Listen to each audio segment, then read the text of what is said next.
В Абхазии высокий уровень безработицы. В Сухумском районе самый высокий процент – 87%. Об этом говорил президент Аслан Бжаня на расширенном совещании. Но здесь есть один нюанс. Посчитать реальное количество безработных достаточно сложно. Есть проблемы с учетом со стороны государственных органов. Многие работают без оформления трудовых отношений или заняты крестьянским хозяйством. Какое реальное количество самозанятых в стране, какая реальная ситуация с безработицей, попытаемся разобраться. Число трудоспособного населения в Абхазии около 145 тысяч человек. Официально занятых 43 тысячи человек. Уровень безработицы высчитывается по этим цифрам. Это официальные данные. Из-за отсутствия учета определить реальный уровень безработицы сложно. Есть объективные цифры по государственным организациям и юридическим лицам. Но есть еще бизнес и индивидуальные предприниматели. Тут все намного сложнее. Впервые президентом страны публично озвучены данные по проблеме безработицы Абхазии. И в территориальном масштабе цифры, конечно же, вполне впечатляющие. И в целом по стране цифры тоже достаточно серьезные. Но нужно понимать одну вещь.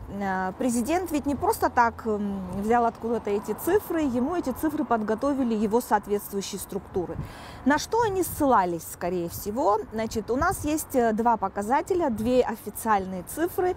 Первое – это количество трудоспособного населения, которое составляет порядка 144 тысяч человек.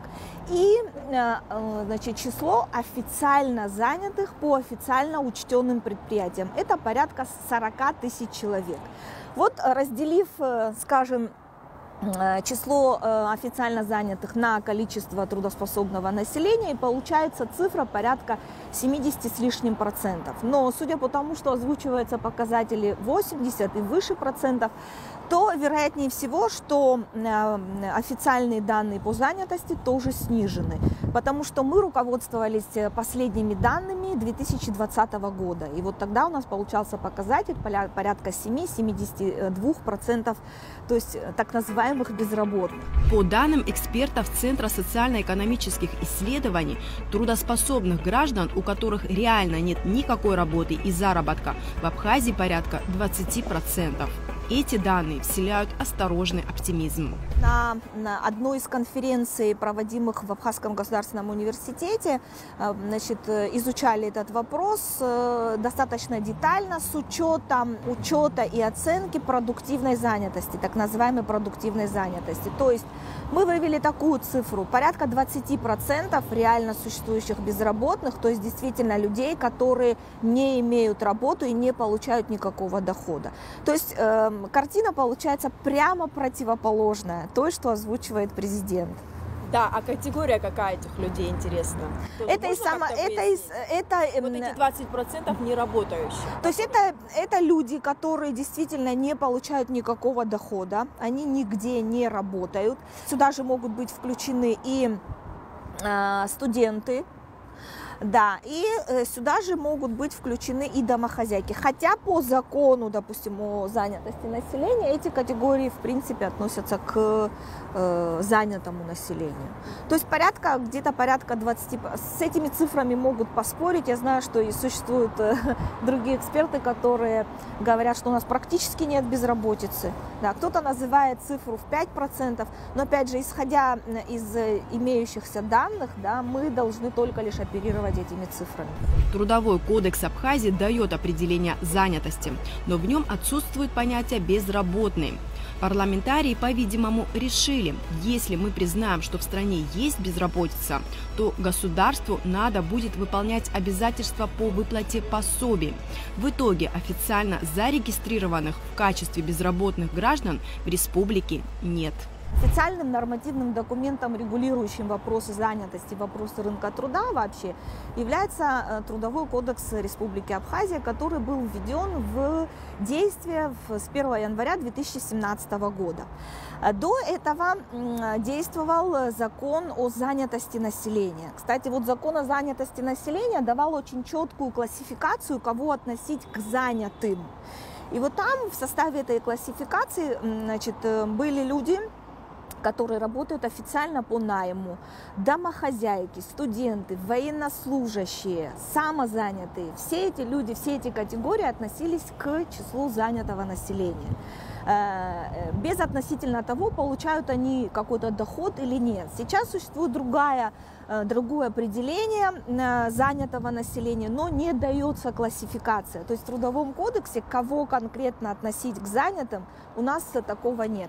Более того, отсутствует понятие безработного, то есть кого считать безработным и кого относить к этой категории. Вот поэтому, используя вот такие методы расчетов, и образуется вот такой показатель порядка 80%, который озвучивает президент. Умышленно законодатель убрал понятие «безработный» в Трудовом кодексе, потому что понятие «безработный» предполагает выплату пособия. То есть статус безработного, когда человек регистрируется в качестве безработного, какое-то, пусть даже номинальное пособие по безработице он должен получать. Исходя из того, что опять-таки наши финансовые возможности, ресурс не позволяет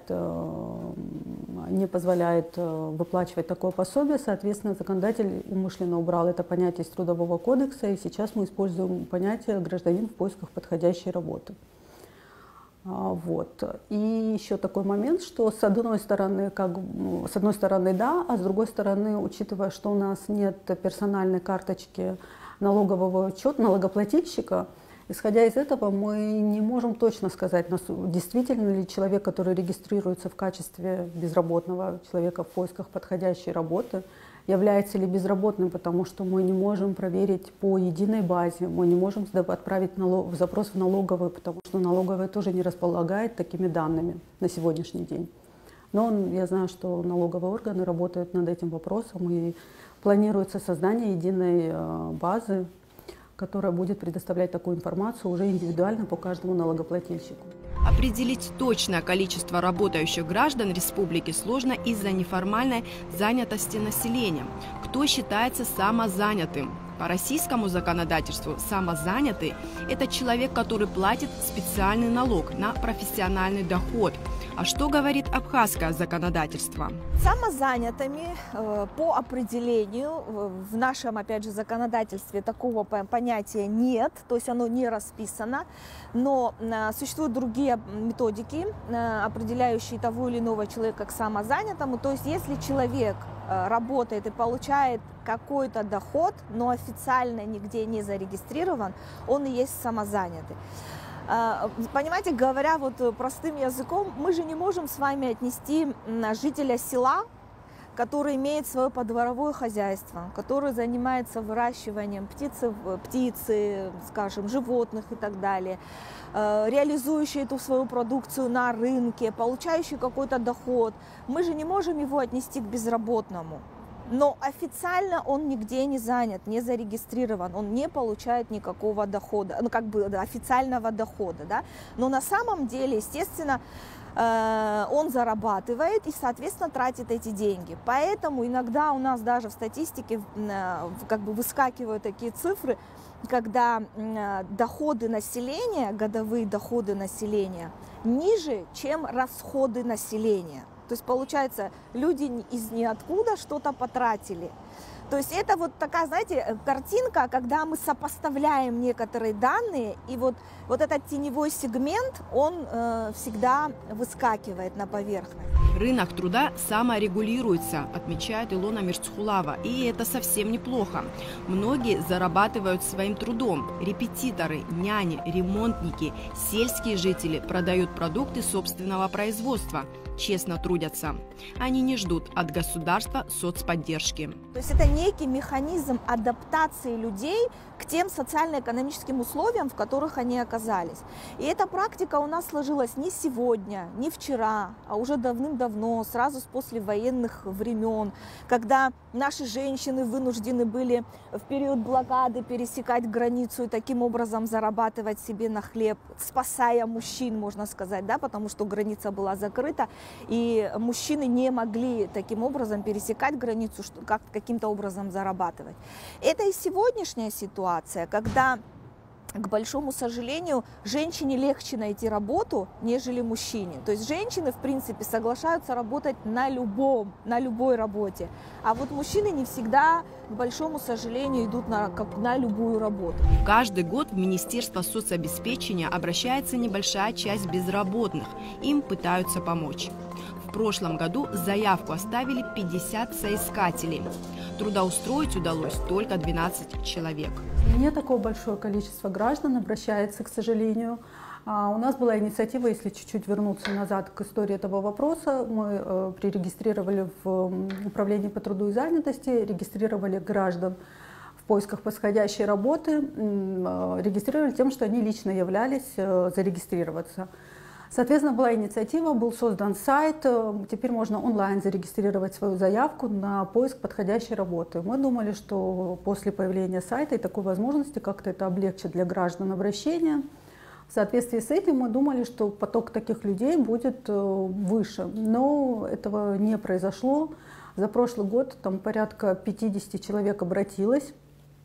Но проблема в том, что и у нас не такой большой ресурс для трудоустройства. Из этих 50 человек мы смогли трудоустроить там порядка 12 человек, и то мы не знаем последовательно. То есть мы направили, рекомендовали, направили в соответствующие организации, которые нуждались в сотрудниках, но о дальнейшей судьбе, заключили ли они трудовые взаимоотношения, мы не в курсе, так как повторно они к нам не обращались.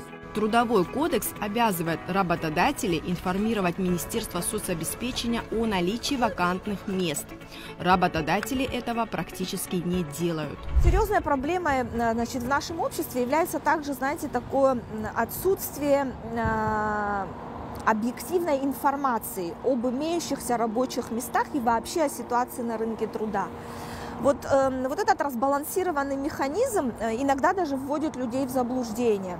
Вот в 2006 году, когда существовал еще Центр занятости при Министерстве труда и занятости, значит, там создавалась такая информационная база, достаточно серьезная, куда мог обратиться любой человек по вопросам трудоустройства. И вот на тот период я очень хорошо помню, что количество предложенных вакансий было больше, чем количество лиц, обратившихся по вопросам трудоустройства.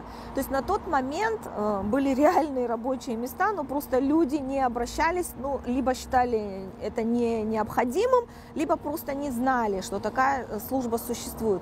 Сегодня, на мой взгляд, вот профильному ведомству, конечно, необходимо более, скажем так, найти механизмы для информированности нашего населения через различные источники, через те же самые соцсети, через взаимодействие с предприятиями и организациями, да, потому что у нас очень много ведомств, куда мы отчитываемся, да, в качестве юридических субъектов и физических тоже субъектов, но вот опять же той информации о том, есть ли рабочие места на том или ином предприятии, мы ею не обладаем.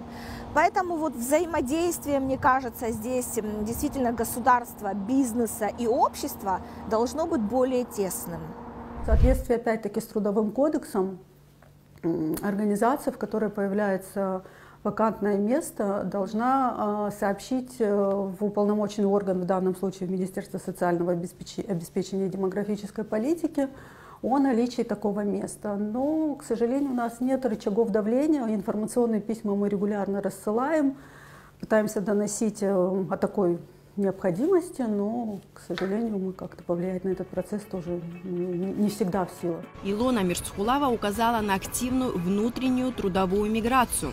Это когда трудоспособное население, к примеру, Восточной Абхазии, в поисках работы перемещается из сел в столицу или Гагарский район. Мало того, что у нас существуют правовые провалы, да, в формировании рынка труда, у нас еще и серьезные территориальные провалы. То есть, скажем, у нас происходит такая трудовая миграция в течение всего года, внутренняя трудовая миграция, когда жители Восточной Абхазии едут на заработки в Западную Абхазию. То есть одна из главных задач сегодня, и в первую очередь, конечно, это задача нашего правительства, в том, чтобы создавать рабочие места именно в районах, в селах.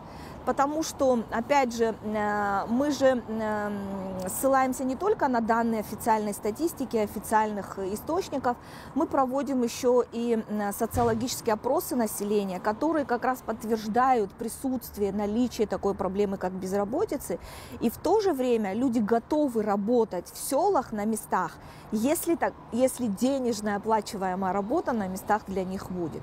То есть вот главная задача сегодня – это создание новых рабочих мест и эффективное регулирование вот этих вот вопросов занятости. Есть внутренняя трудовая миграция, но учитывая, что внутренняя трудовая миграция не предполагает каких-то дополнительных документов для того, чтобы трудоустроиться, соответственно, опять-таки тоже нет точных данных, но она существует, мы видим, что восточная часть Абхазии часто едет в западную на сезон работать, подзаработать, скажем так.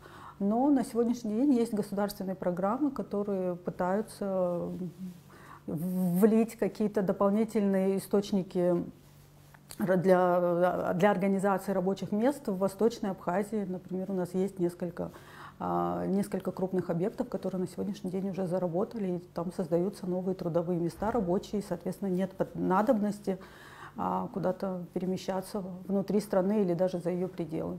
Как стимулировать самозанятых, да, это же вопросы будущего, размера пенсии, наверное, может когда-нибудь у нас не только фиксированная будет пенсия, как стимулировать, чтобы все-таки самозанятые платили определенные налоги государству? Что с этим делать, вот, на ваш взгляд? Вы абсолютно правильно ставите этот вопрос, потому что на сегодняшний день у нас сложилась такая практика, что если человек каким-то образом зарабатывает себе на жизнь, он не думает о завтрашнем дне. А завтрашний день – это будущая пенсия, это будущие какие-то социальные выплаты, пособия и так далее. И опять же виной тому наша сегодняшняя реальная картина. То есть сегодня человек, выходящий на пенсию в Абхазии, может претендовать только на фиксированную пенсию по возрасту в размере 2500–3000 тысяч рублей.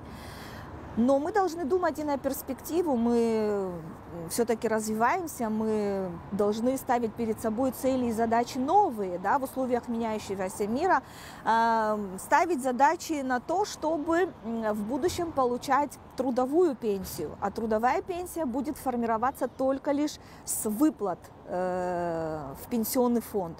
То есть, опять же, налаживание учета в этих проблем и, знаете как, еще большая проблема информированности населения. То есть наши люди не информированы о том, что через 10-20 лет, да, им предстоит, допустим, получать какое-то пособие социальное. И наша задача сделать так, чтобы люди понимали необходимость того, что часть своего заработка в виде налогов или пенсионных взносов мы должны вносить в бюджет. То есть сегодня, на сегодняшний день, государство не мешает этим самозанятым. И это тоже, наверное, большой плюс, что, скажем, не создает каких-то запретительных барьеров или не блокирует вот деятельность самозанятых там какими-то специальными там фильтрами, да, но понимание того, что в будущем и в перспективе эта проблема может еще наложиться на другую проблему, существующую сегодня, такая вероятность существует. Мы все очень надеемся и все работают на то, чтобы в будущем пенсия была трудовая пенсия и соответствовала тому заработку, который трудоспособный гражданин зарабатывал и соответствовал тем отчислениям, которые он производил за время своего трудового стажа. Но на сегодняшний день государство не может обеспечить трудовой пенсией своих граждан. Исходя из этого, пенсия фиксированная и базовая для всех категорий пенсионеров. Исходя из этого, наши граждане просто с этой точки зрения не заинтересованы в том, чтобы откладывать на свою пенсию и как-то о ней задумываться. По поводу того, что самозанятые были налогоплательщиками, с одной стороны, это совершенно верно, и, скорее всего, надо вводить понятие в Трудовой кодекс и дополнять последующими документами, налоговым законодательством в отношении самозанятых лиц. Но, опять-таки, с другой стороны, насколько будет корректно со стороны государства в отношении сельского, допустим, населения, которое последние 30 лет выживает, скажем так, за счет натурального продукта, начинать какие-то финансовые ужесточения, налоговые ужесточения именно с этой категории граждан, которая является наиболее уязвимой. Вы знаете, если обобщая и давая такую оценку современному рынку труда, то это абсолютно разбалансированный механизм, который, значит, несет за собой последствия негативного правового регулирования. Это разбалансированный такой механизм с точки зрения учета и отчетности, с точки зрения несовпадения вообще спроса и предложения на рабочую силу. И, конечно же, это вопросы совершенствования и подготовки кадров, квалификации их и переподготовки этих кадров. То есть, знаете, у нас все сейчас сложилось в один такой клубочек, который нужно потихонечку уже разматывать и каждую проблему решать уже отдельно. Но опять же, заниматься вопросами рынка труда точечно, как точечным проектом, это тоже не даст никакого ни экономического, ни социального эффекта. У нас нет программы содействия занятости населения, которая должна была бы, по идее, вписана быть гармонично в общую социально-экономическую программу страны нашей в целом. Потому что мы же должны создавать новые производства, для этого мы должны понимать, какие нам нужны кадры, какие нам нужны специалисты и сколько их нужно создать.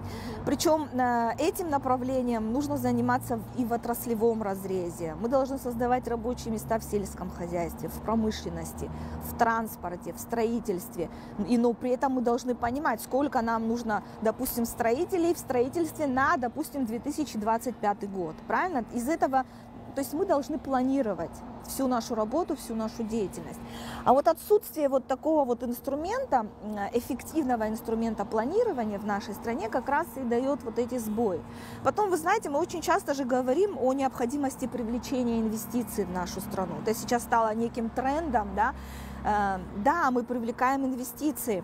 Инвестиции привлекаются для чего? Для того, чтобы создавать какие-то производства, создавать какие-то объекты, чтобы в них работали люди.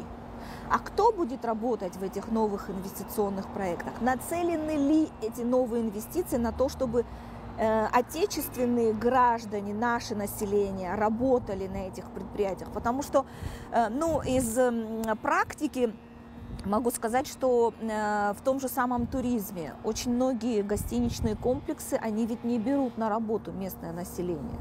Да, они привозят сюда мигрантов, трудовых, и люди работают именно, зарабатывают деньги, вывозят наши деньги из нашей страны, понимаете? И вот в данном случае, наверное, уже нужно обязать. Это не только вопрос квалификации, это, знаете, моменты психологические, это моменты, связанные с оплатой труда, это и моменты размещения производительных сил, понимаете, здесь все в комплексе. Но в первую очередь, конечно, инвестор предпочитает дешевую рабочую силу.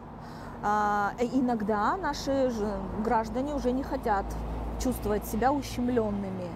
Вот поэтому здесь нужно подходить, знаете, так, и с точки зрения действительно национальных каких-то особенностей и создавать условия для работы именно местного населения. Эксперты убеждены, необходима цифровизация госорганов. Только так можно наладить точную систему учета и отчетности. Тогда будет понятно, сколько в стране трудовых ресурсов, реально безработных, каковы спрос и предложения на рынке труда. В этом случае статистика по безработице будет не такой уж мрачной.